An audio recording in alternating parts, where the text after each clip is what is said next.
Olá, sou o professor João Arantes, da Universidade Federal de São Paulo, e nessa nossa videoaula a gente vai falar um pouquinho em algumas coisas que impactam a formação dos nossos modelos mentais. A gente vai falar de informação limitada, a gente vai falar em percepção seletiva, variáveis de confusão, emoções e vieses, né?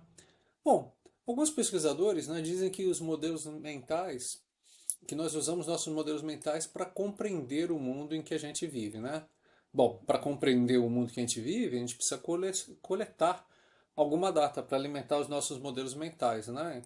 Ou seja, né, eu vou tomar alguma decisão, seja lá uma decisão gerencial, coisa e tal, né? Eu preciso de ter alguma informação, tenho que coletar esses dados de alguma forma, né? Só que, é aí que vem o problema. Muitas vezes a gente não é capaz de coletar todas as datas, desculpa, todos os dados que a gente precisa.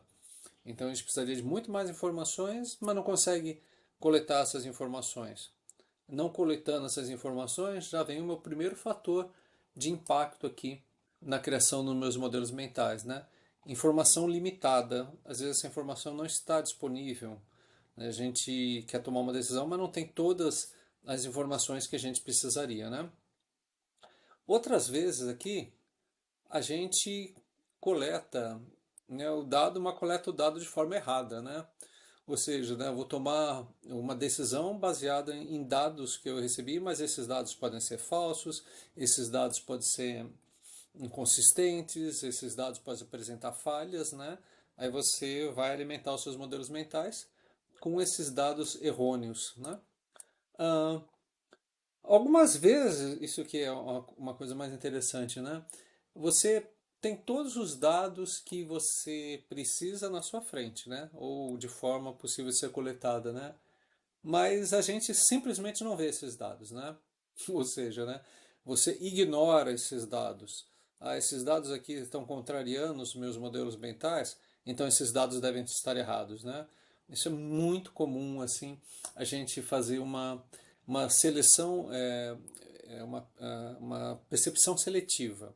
Então, olha, daquele conjunto de dados ali, eu vou pegar os dados que reforçam o jeito que eu penso. Os outros dados estão errados, né? Você nem quer ouvir o argumento da outra pessoa, você nem quer ver esses dados, você é cego para os outros dados, né? E pior ainda, para tornar as coisas mais difíceis, às vezes vocês têm variáveis de confusão, assim, né? Então, de repente, você tem associações entre diversas variáveis, assim, mas são fortuitas. São associações aqui randômicas, né? E você toma isso como relações causais, né? Então, sempre assim, em estudos, em pesquisas, tem essas variáveis aqui de confusão, né? Que podem te levar, assim, a inferir relações causais onde elas não existem, né?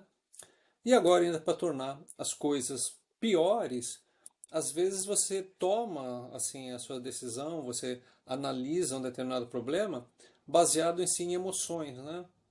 Ou então o vieses, né? Você tem um viés em relação a alguma coisa, um preconceito em relação a alguma coisa, aí você ignora esses dados relacionados a essa coisa, né?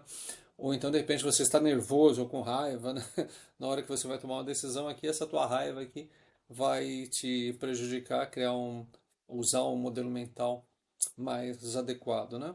Então, nessa videoaula, a gente falou em características aqui bastante interessantes, né? Bastante importantes aqui, que levam a você, de repente, desenvolver um modelo mental incompleto, inconsistente, né? Por quê? Porque a gente tem pouca informação, não tem informação disponível, ou a gente tem aquele olho que só enxerga para aquilo que a gente quer ver, que é a seleção a percepção seletiva, né? De repente tem algumas variáveis aqui que te confundem, né? Porque tem falsas correlações aqui. Às vezes você toma a decisão aqui baseada no estado emocional, né? Ou então vieses, né? Preconceitos, né? Então tudo isso aqui impacta a formação dos nossos modelos mentais. Lembrando que os modelos mentais, né, são aquelas nossas representações mágicas, né, como você vê o mundo, né? A gente vê o mundo sob a ótica dos modelos mentais. E o processo de criação dos modelos mentais é bastante falho, né? É isso então, e a gente continua na próxima aula.